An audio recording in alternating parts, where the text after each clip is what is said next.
कल हम श्रवण कर रहे थे कि किस प्रकार हनुमान जी प्रभु श्री राम के आगमन की प्रतीक्षा कर रहे हैं ऋक्षमुख पर्वत पर। सुग्रीव के साथ उनके संकट के समय में उनका साथ देते हुए हनुमान जी जो भी सुख दुख प्रारब्धवश प्राप्त होते हैं उनके साथ अपने आप को स्थिर बुद्धि रखते हुए, स्थिर चित्त रखते हुए उनका वहन करते हैं। सुख प्राप्त होता है, दुख प्राप्त होता है प्रारब्धवश, उनको इस बात से कोई ज्यादा अंतर नहीं पड़ता। अपने मन की शांत अवस्था को बनाते हुए मन से, वाणी से और शरीर से भगवान को प्रणाम करते हैं और भगवान का भजन सुमिरन करते हुए, भगवान का पूजा अर्चन करते हुए, अपने मित्र की सहायता करते हुए, सुग्रीव की सेवा सहायता करते हुए ऋषमुख पर्वत पर प्रभु श्री राम के आगमन की प्रतीक्षा में हैं। श्री हनुमान जी तो जन्म से ही सब प्रकार के माया से निवृत्त हैं, जन्म से निवृत्त हैं, क्योंकि 11वें रुद्र के अवतार माने जाते हैं। भगवान शंकर स्वयं ही हनुमान जी के रूप में आए भगवान श्री राम की सेवा के लिए। ऐसी हमारी मान्यता है, ऐसी हमारी आस्था है। अपने स्वामी श्री राम का चिंतन करते रहते हैं, निरंतर चिंतन। तेषाम सतत युक्तानाम भजताम प्रीतिपूर्वकम, प्रीतिपूर्वक भजते रहते हैं। जो भक्त भगवान को वो क्या करते हैं, उनको भगवान बुद्धि योग देते हैं। हनुमान जी को बुद्धि योग प्राप्त है, इसमें कोई संशय नहीं। हनुमान जी को बुद्धि योग प्राप्त है, इसकी हमें बहुत से उदाहरण मिलते हैं। अब श्री राम अपने छोटे भाई लक्ष्मण के साथ रावण के द्वारा सीता जी के चुराए जाने के पश्चात, शबरी से मिलने के बाद, पंपासर को पवित्र करने के पश्चात ऋषमुख पर्वत के पास आ जाते हैं। वहां पहुंचते हैं तो सुग्रीव को ये चिंता हो जाती है कि कहीं बाली ने ही श्री राम और लक्ष्मण को नहीं भेजा वहां पर। ये उनके मन में विचार आ जाता है। क्या बाली और सुग्रीव ने वहां पर, बाली ने, माफ कीजिएगा, बाली ने क्या सुग्रीव के पास राम और लक्ष्मण को भेजा है उसको किसी प्रकार का क्षति पहुंचाने के लिए, किसी प्रकार का उसका नुकसान करने के लिए, या कोई भेद पत्र प्राप्त करने के लिए। सुग्रीव को जब चिंता हो जाती है कि कहीं श्री राम और लक्ष्मण, ये दो राजकुमार वनवास के वेश में वन में विचर रहे हैं, लेकिन राजकुमारों के सब लक्षण उनमें हैं, तो सुग्रीव क्या करते हैं, हनुमान जी को पता लगाने के लिए भेजते हैं। कैसे? एक विप्र के रूप में, एक ब्राह्मण के रूप में भगवान श्री राम और लक्ष्मण के पास हनुमान जी जाते हैं और हनुमान जी उनका परिचय पूछते हैं। भगवान श्री राम से और लक्ष्मण से उनका परिचय पूछते हैं हनुमान जी। और वाल्मीकि रामायण में इसकी बहुत ही सुंदर चर्चा है। हनुमान जी ने जो पूछा सो तो पूछा, लेकिन हनुमान जी के वचन सुनने के पश्चात, हनुमान जी के वचन सुनने के पश्चात भगवान श्री राम में और लक्ष्मण में जो, हरिओम, कृपया मैसेज करके बताएंगे कि आप मुझे सुन पा रहे हैं कि नहीं। मैं 1 मिनट का समय लेता हूं। मुझे मैसेज आया है कि कुछ लोग आज सत्संग श्रवण नहीं कर पा रहे। अगर ऐसी बात है तो कृपया मुझे मैसेज करके बताएं, और अगर आप सुन पा रहे हैं तो भी मैसेज करके बताएं। ठीक है, सत्संग को जारी रखता हूं। लगता है किसी कारणवश बहुत से लोग आज जुड़ नहीं पा रहे हैं, तो चलिए उनको बाद में YouTube के माध्यम से ये सुनने का अवश्य मिल जाएगा। अगर आप अभी नहीं जुड़ पा रहे हैं तो उसके लिए मैं क्षमा प्रार्थी हूं। तो मैं आपको ये बता रहा था कि हनुमान जी गए श्री राम और लक्ष्मण जी के पास। क्यों गए, किस प्रकार से गए?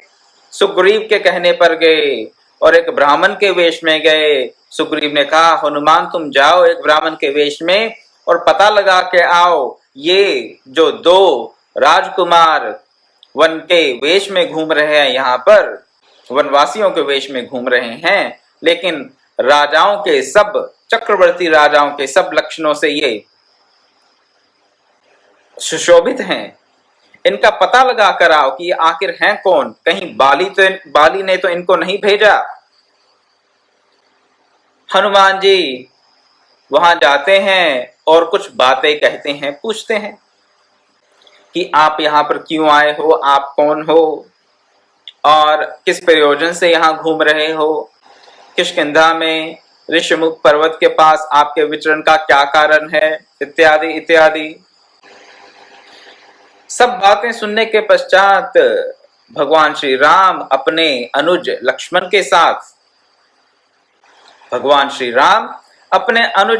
के साथ वार्तालाप कर रहे हैं। वार्तालाप में हनुमान जी के गुणों की चर्चा कर रहे हैं। ये बात मैं आपके सामने इसलिए रख रहा हूं, ये आपको बताने के लिए कि हनुमान जी केवल भक्ति मताम वरिष्ठम ही नहीं, बुद्धि मताम वरिष्ठम भी हैं। उनको बुद्धि योग प्राप्त है। बुद्धि योग उनको किस प्रकार प्राप्त हुआ? क्योंकि वो सतत भगवान का ध्यान करते रहते हैं। सतत भगवान के ध्यान करने के नाते उनको बुद्धि योग प्राप्त है। और बुद्धि योग को प्राप्त होने के क्या क्या लक्षण बता रहे हैं? सर्वगुण संपन्न, जिसे हम कह देते हैं सर्वगुण संपन्न। कौन कौन से गुणों की व्याख्या करते हैं? भगवान श्री राम स्वयं अपने मुख से अपने भ्राता लक्ष्मण को बताते हैं कि हनुमान में, जो कि उस वक्त एक ब्राह्मण वेश में है, उनमें क्या क्या गुण हैं। लक्ष्मण से कहते हैं भगवान, हे सौमित्रे, ये ब्राह्मण जानता है कि किस प्रकार बात करते हैं। तम भयस्याभाष्य सौमित्रे सुग्रीव सचिवम कपिम वाक्यम मधुरैर्वाक्य सस्ने युक्तम अरिंदम। ये सुग्रीव का सचिव है। हनुमान जी अपना परिचय दे देते हैं कि मैं सुग्रीव का सचिव हूं और कहते हैं कि ये जानता है वाक्यज्ञम, ये वाक्य ज्ञान से भली भांति परिचित है। ये जानता है किस प्रकार से बात करनी चाहिए। स्नेह युक्तम, इसके जो वचन हैं वो स्नेह युक्त हैं। अरिंदम, ये अपने वाक्य ज्ञान से और अपने स्नेह युक्त वचनों से अपने शत्रुओं पर विजय प्राप्त कर सकता है। अपने केवल बोलचाल से ही शत्रुओं पर विजय प्राप्त कर सकता है। ये सुग्रीव का जो सचिव है, और ये बहुत ही सुंदर शब्दों का प्रयोग कर रहा है। मधुरई वाक्यैहि, सुंदर वाक्यों का, मधुर वाक्यों का प्रयोग कर रहा है और जो पूछा जाता है उसका बड़े सुंदर रूप से उत्तर भी देता है।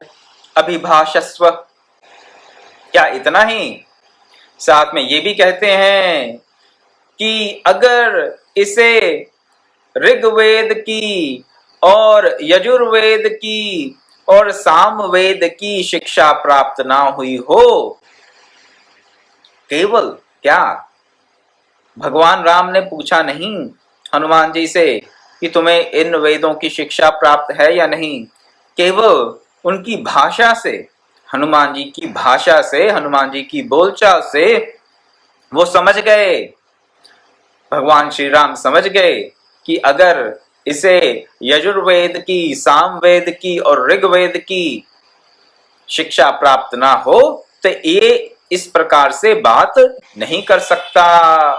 ये स्कॉलर है, इसे ट्रेनिंग प्राप्त है। किस किस में ट्रेनिंग प्राप्त है? ऋग्वेद में, यजुर्वेद में और सामवेद में। और उस ट्रेनिंग के चलते ही हनुमान जी इस प्रकार से बात कर पा रहे हैं, जिसको श्री राम जी ने सुना। और भी बहुत सी बातें कहते हैं। केवल एक व्यक्ति की भाषा को सुनकर ये पता कर लेना कि उसको किस प्रकार के प्रशिक्षण की प्राप्ति हो चुकी है, यहां पर भगवान श्री राम ये बता रहे हैं। केवल उसकी भाषा को सुनकर किस प्रकार से एक व्यक्ति बात करता है, उसी से क्या हो रहा है, भगवान श्री राम बता रहे हैं कि हनुमान जी के पास कौन कौन सी विद्याएं प्राप्त हैं। साथ में कहते हैं कि नूनम व्याकरणम कृत्स्नमयनेन बहुधा श्रुतम बहुव्याहृतानेन ना किंचित अपशब्दितम। कह रहे हैं कि पूरे व्याकरण का इन्होंने अध्ययन कर रखा है। किन्होंने? हनुमान जी ने पूरे व्याकरण का अध्ययन कर रखा है। और इतना ही नहीं, पूरे व्याकरण के अध्ययन के साथ साथ इनको भाषा का ज्ञान तो है ही, व्याकरण का ज्ञान तो है ही, लेकिन जो बोलते हैं उसमें किसी भी प्रकार की त्रुटि नहीं है, किसी भी प्रकार की मिसप्रोनाउंसिएशन नहीं है। हनुमान जी का एक एक शब्द का उच्चारण शुद्ध है, कोई मिसप्रोनाउंसिएशन नहीं है। कैसे पता चला? भगवान श्री राम ने स्वयं सुना, और किसी प्रकार का भी अशुद्ध उच्चारण ना सुनने के कारण भगवान श्री राम ने ये निष्कर्ष निकाला, ये कंक्लूड किया कि हनुमान जी ने ग्रामर को, व्याकरण को, संस्कृत व्याकरण को भली भांति प्रकार से और पूर्ण रूप से पढ़ा है, क्योंकि किसी भी प्रकार की अशुद्धि वहां नहीं दिखी। और क्या कहते हैं? कहते हैं कि इसके आंखों में, चेहरे में, माथे में, बाहों के बीच में और शरीर के किसी और भाग में भी किसी भी प्रकार का दोष नहीं दिखता। कहां दोष नहीं दिखता? आंखों में नहीं दिखता, माथे पे नहीं दिखता, भ्रुकुटी पे नहीं दिखता, भ्रुकुटी के मध्य में नहीं दिखता, और शरीर के किसी भी और अंग में किसी भी प्रकार का दोष नहीं देखा जा रहा जब हनुमान जी बात कर रहे हैं। और हनुमान जी के वाक्य क्या हैं? ना तो बहुत लंबे हैं, ना बहुत छोटे हैं। ना तो बहुत लंबे वाक्यों का प्रयोग कर रहे हैं, ना बहुत छोटे वाक्यों का प्रयोग कर रहे हैं, और ना ही ऐसी किसी भाषा का प्रयोग कर रहे हैं जिससे कि किसी प्रकार का शक हो। शक यानी कि जिसके मीनिंग में क्लैरिटी ना हो। असंदिग्धम संस्कृत का शब्द है, असंदिग्धम। किसी भी प्रकार की भाषा का प्रयोग इस प्रकार से करें कि उसके अर्थ में किसी भी प्रकार की संदिग्धता ना हो, और उनके स्वर जहां से निकलने चाहिए वहीं से निकल रहे हैं। संस्कृत भाषा के व्याकरण जो पढ़ते हैं उनको बताया जाता है कि कौन से स्वर नासिका से निकलने चाहिए, कौन से कंठ से निकलने चाहिए, कौन से हृदय से निकलने चाहिए।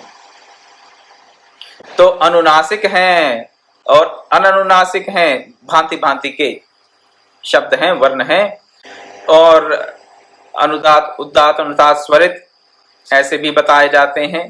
कई प्रकार के स्वर बताए जाते हैं उच्चारण की दृष्टि से व्याकरण में। और ये वेदांग है, व्याकरण भी एक वेद का अंग है, वेदांग बताया जाता है। बिना व्याकरण के हम वेद की ज्ञान को समग्र रूप से नहीं समझ पाएंगे अगर वेद पढ़ेंगे तो हनुमान जी में ये सब गुण विद्यमान है। वो वाक्यों का ऐसा चयन करते हैं जो ज्यादा लंबे नहीं है, उनके अर्थ में किसी प्रकार की संदिग्धता भी नहीं है, और अविलंबितम, किसी प्रकार का विलंब नहीं है, लटकाते नहीं है बात करते हुए किसी भी वाक्य को। और जिस स्वर को जहां से निकलना चाहिए, कंठ से, तालु से, नासिका से, वहीं से निकल रहे हैं सब। और ना बहुत ज्यादा जल्दी बोल रहे हैं, ना बहुत धीरे धीरे बोल रहे हैं, और बड़ी कल्याणमयी वाणी बोल रहे हैं। और उनकी वाणी को सुनकर जो हृदय है वो हरा जाता है। हृदय हारिणीम, हृदय भी हरा जा रहा है। ऐसी भाषा का वो प्रयोग कर रहे हैं। और भी आगे बहुत सी बातें बताते हैं। हनुमान जी की वाणी को सुनकर, हनुमान जी के शब्दों को, वाक्यों को सुनकर भगवान श्री राम ने हनुमान जी का पूर्ण रूप से चरित्रण कर लिया, चरित्र का पूर्ण रूप से पता कर लिया, शिक्षा दीक्षा का पूर्ण रूप से पता कर लिया, उनकी मन के हाव भाव का पूर्ण रूप से पता कर लिया, केवल और केवल उनके शब्द सुनकर। अंत में कहते हैं कि जिस राजा के पास ऐसा दूत हो, वो इस जगत में कौन सा कार्य सिद्ध नहीं कर सकता। हनुमान जी सरीखा दूत जिसके पास हो, वो राजा कौन सा कार्य सिद्ध नहीं कर सकता। अर्थात जिसके पास ऐसा दूत है, उसके सर्व कार्य सिद्ध हो सकते हैं इस जगत के। सब प्रकार से वो राजा जीत सकता है जिसके पास हनुमान जी जैसा दूत हो। हनुमान जी में इतने गुण, अपार गुण भगवान श्री राम ने देखे। बुद्धिमताम वरिष्ठम हैं, भक्ति मताम वरिष्ठम भी हैं। बुद्धि योग प्राप्त है हनुमान जी को। और बुद्धि योग प्राप्त कैसे हुआ हनुमान जी को? हनुमान जी ने अध्ययन किया माता अंजना के कहने पर, इसमें कोई संशय नहीं। लेकिन अध्ययन के साथ साथ उन्होंने और क्या किया?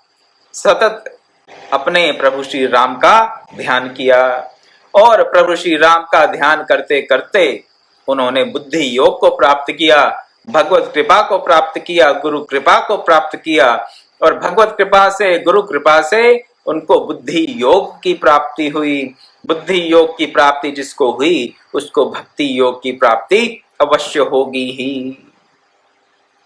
और भक्ति योग की प्राप्ति बिना बुद्धि योग की प्राप्ति के नहीं हो सकती।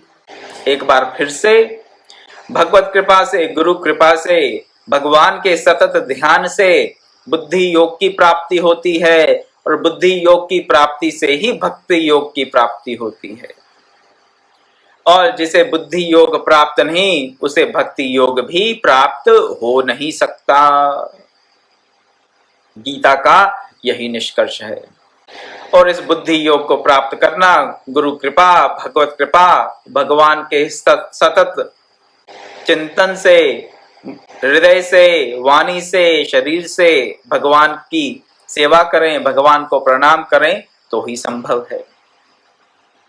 तो वाल्मीकि रामायण में हनुमान जी के इतने गुण बताए गए, जिसे हम कहते हैं कि एक आदर्श व्यक्ति, वेल कल्चर्ड, वेल एजुकेटेड भक्त क्या होता है? वेल कल्चर्ड होता है, वेल एजुकेटेड होता है। सही मायने में उसको संस्कार का, संस्कृति का और विद्या का मालूम पता रहता है पूरा। इसकी निधि रहती है उसके पास, किसकी? विद्या की, संस्कार की, संस्कृति की। भक्त में संस्कार का, भक्त में संस्कृति का, भक्त में विद्या का, भक्त में बुद्धि का अभाव नहीं होता। एक आदर्श भक्त में तो इनका अभाव हो ही नहीं सकता। हनुमान जी ऐसे भक्त हैं। अब परिचय लेने के लिए जब हनुमान जी गए, वार्तालाप हुआ और भगवान श्री राम ने हनुमान जी को जब विप्र वेश में देखा, ब्राह्मण वेश में देखा, तो उन्होंने पहचानने से इनकार कर दिया, ऐसा हम कह सकते हैं। इनकार करने से क्या अर्थ? भगवान तो सर्वज्ञ हैं, भगवान तो सब जानते हैं, परंतु क्या हनुमान जी को हनुमान जी मानने से, हनुमान जी को हनुमान जी कहने से वो कतरा गए भगवान श्री राम। क्यों हनुमान जी को हनुमान जी ने ही कहा? क्योंकि वो ब्राह्मण वेश में थे, और ब्राह्मण वेश में होने के कारण भगवान श्री राम उनके ब्राह्मण वेश की अवहेलना नहीं करना चाहते थे। भगवान श्री राम मर्यादा पुरुषोत्तम है, मर्यादा पुरुषोत्तम है, और मर्यादा पुरुषोत्तम होने के चलते उन्होंने विप्रवेश में आए हुए हनुमान को एक ब्राह्मण की तरह ही सम्मानित किया, ब्राह्मण की तरह ही संबोधित किया, हनुमान जी की तरह नहीं। तो हनुमान जी को तो बड़ा दुख हुआ इस बात का कि भगवान ने मुझे पहचाना नहीं। क्यों नहीं पहचाना? भगवान सर्वज्ञ हैं, भगवान जानते हैं कि हनुमान ही ब्राह्मण के वेश में आए हैं, फिर भी पहचाना नहीं। ना पहचाना जाने से हनुमान जी को बहुत दुख हुआ कि मेरे प्रभु ने मुझे पहचाना नहीं। वहां पर तुलसीदास जी इस भाव को किस प्रकार अभिव्यक्त करते हैं? एक मैं मंद मोह बस कुटिल हृदय अज्ञान, पुनि प्रभु मोहि विसारयो दीन बंधु भगवान। कहते हैं एक तो मैं मंदमती हूँ, मोह के बस हूँ, कुटिल हूँ, हृदय में कुटिलता भरी है, मैं अज्ञानी हूँ और मोह के वश हूँ, मंदमती हूँ। एक तो मेरे में ये सारे दुर्गुण हैं, और ऊपर से क्या हो रहा है? दीन बंधु भगवान जो हैं, दीन बंधु दीनानाथ भगवान जो हैं, उन्होंने भी मुझे भुला दिया। पुनि प्रभु मोहि विसारे ओ दीन बंधु भगवान। कैसे भुला दिया? भुला इस प्रकार से दिया कि मैं सामने खड़ा हूं और भगवान फिर भी मुझे ब्राह्मण और विप्र कहकर ही संबोधित कर रहे हैं। उन्होंने मुझे हनुमान समझकर, हनुमान जानकर संबोधित नहीं किया, भगवान मुझे भूल गए। लेकिन प्रभु तो केवल मर्यादा का पालन कर रहे थे। ब्राह्मण वेश की जो मर्यादा है, ब्राह्मण वेश के व्यक्ति के साथ जैसा व्यवहार उचित है, वो तो वही कर रहे थे और कुछ नहीं। हनुमान जी को दुख हुआ, इतना दीन भाव। क्या कह रहे हैं यहां पर? कहते आप तो दीन बंधु हैं, आप दीन बंधु हैं और आपने मुझे भुला दिया और अपनी दैन्यता का प्रदर्शन कर रहे हैं। दोहे के प्रथम भाग में अपनी दैन्यता का प्रदर्शन कर रहे हैं। क्या कहते हैं? मैं मंदमती हूं, मैं मोह के बस हो रहा हूं और हृदय में कुटिलता भरी है और मैं अज्ञानी हूं, कुटिल हूं, हृदय में अज्ञानता भरी है, हृदय में कुटिलता भरी है। क्या हनुमान जी ऐसे हैं? नहीं, सर्वथा ऐसी बात नहीं हनुमान जी के बारे में। दैन्यतावश ऐसी बातें प्रभु के सामने कह रहे हैं क्योंकि प्रभु ने पहचाना नहीं, इस बात की उनके मन में बहुत ग्लानि है।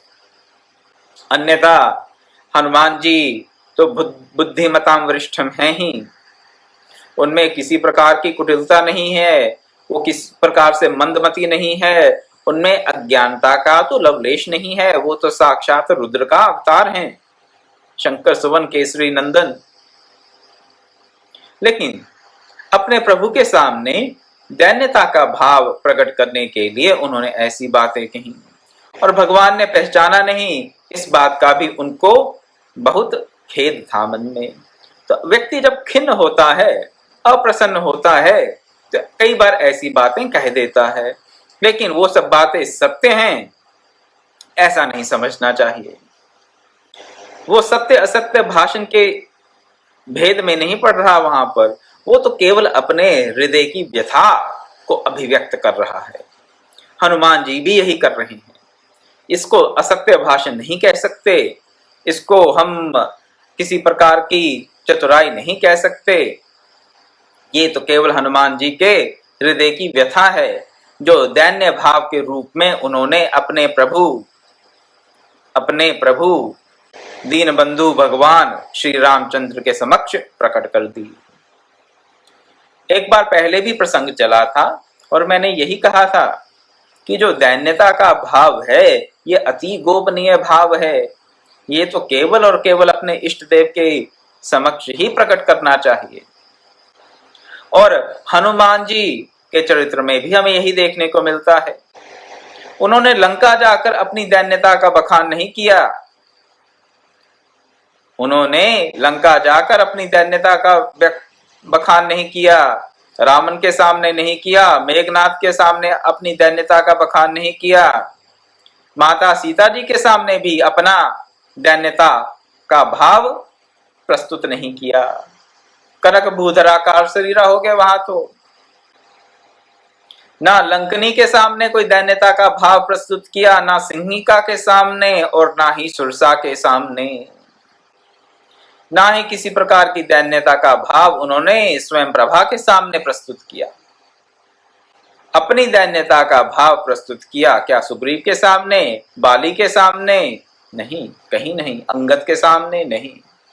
अपनी दैन्यता का भाव केवल और केवल उन्होंने प्रकट किया अपने इष्ट देव प्रभु श्री राम के श्री चरणों में, और कहीं नहीं।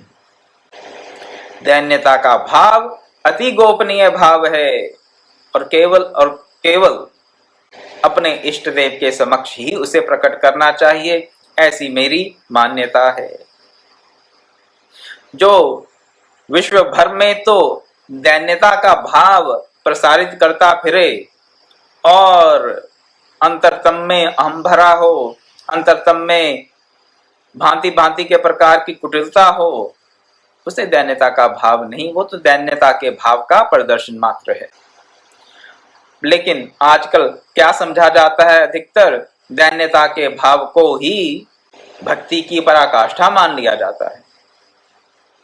दैन्यता के भाव के प्रदर्शन को भक्ति की पराकाष्ठा मान लिया जाता है, लेकिन हनुमान जी के चरित्र में हम दैन्यता का भाव केवल और केवल प्रभु के समक्ष देखते हैं और किसी के सामने वो अपने दैन्यता के भाव को प्रकट नहीं करते।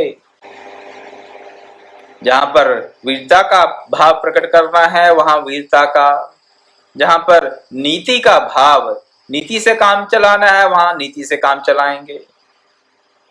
वीरता की जगह वीरता, धैर्य की जगह धैर्य, नीति की जगह नीति, पराक्रम की जगह पराक्रम,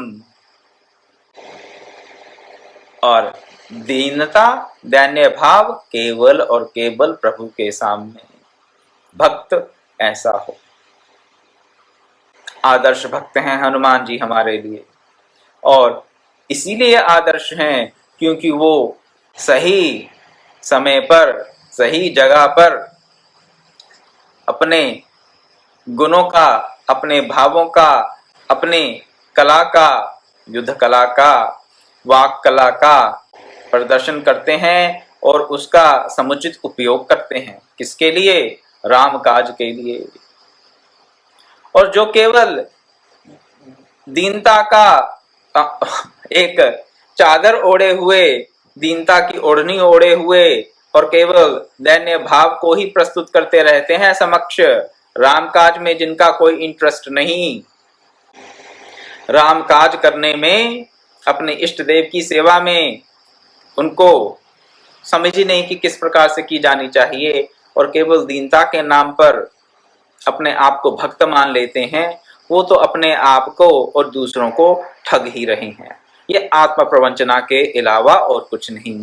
ये सब बातें मैं किसी की निंदा के लिए नहीं कर रहा हूँ, ये सब बातें मैं केवल और केवल इसलिए आपके सामने कह रहा हूँ ताकि हम भक्ति के सही स्वरूप को पहचाने, भक्ति के नाम पर अकर्मण्यता को ना अपना लें, भक्ति के नाम पर हम निठल्लेपन को ना अपना लें, भक्ति के नाम पर हम अज्ञान को ना अपना लें, भक्ति के नाम पर हम कहीं अपनी कायरता को, दीनता की ओढ़नी उड़ाकर, भक्ति के नाम पर हम कहीं अपने कायरता को, दीनता की ओढ़नी उड़ाकर अपनी कायरता को छुपाने का प्रयास ना करें। तो भक्ति अकर्मण्यता का नाम नहीं है, भक्ति कायरता का नाम नहीं है, भक्ति अज्ञानता का नाम नहीं है, भक्ति अबोधता का नाम नहीं है। भक्ति में ये कोई बातें नहीं। भक्ति में इन सब बातों से हमें बचना चाहिए। ना हम में कायरता आए, ना हम में अज्ञानता आए, और ना ही हम अकर्मण्य बन जाएं, कुछ करें ना निठल्ले हो जाएं। ये सब भक्ति नहीं है। हनुमान जी के चरित्र में भी हमें यही देखने को मिलता है। राम कार्य के लिए सर्वभूते हितरता की भावना से वो सदा सर्वदा कार्यरत रहते हैं। भावना से प्रेरित होकर कर्मों का अनुष्ठान करते रहते हैं। कभी सुग्रीव की सहायता कर रहे हैं, कभी सभी वानरों को इकट्ठा कर रहे हैं, और कभी सीता माता का पता लगाने के लिए प्रभु श्री राम की आज्ञा का पालन कर रहे हैं। सदा सर्वदा कार्य में लगे हुए हैं। बुद्धि का, ज्ञान का, वैराग्य का, बल का वहां अभाव नहीं हनुमान जी में, और दैन्यता प्रदर्शन केवल और केवल अपने प्रभु के सामने करते हैं। इन सब विचारों के साथ मैं आज अपनी वाणी को विराम देता हूं। आशा है आपको भक्ति के स्वरूप में जो कुछ आजकल भ्रांतियां फैली हुई हैं भक्ति के नाम पर, और भक्ति के स्वरूप में कुछ दोषों को हमने गुणों के रूप में धारण करने का एक ट्रेंड चल गया है। ट्रेंड कहते हैं जिसे, भक्ति के नाम पर, भक्ति के स्वरूप में हमने दोष आरोपित करके उनको गुण बनाने का प्रयास जो कर रखा है। ये जो परिपाटी चलती आ रही है अभी कुछ समय से, ये जो ट्रेंड चल रहा है, उसके बारे में आप सजग हों, मेरी यही अभिलाषा है। और आप भक्ति के सही स्वरूप को समझें और तदनुसार अपने आप को भक्ति के मार्ग पर गुरु कृपा से, भगवत कृपा से, इष्ट देव की कृपा से आगे बढ़ने का प्रयास करें। ओम पूर्णमदः पूर्णमिदं पूर्णात् पूर्णमुदच्यते पूर्णस्य पूर्णमादाय पूर्णमेवावशिष्यते। ओम शांति शांति शांति। हरि ओम तत्सत्।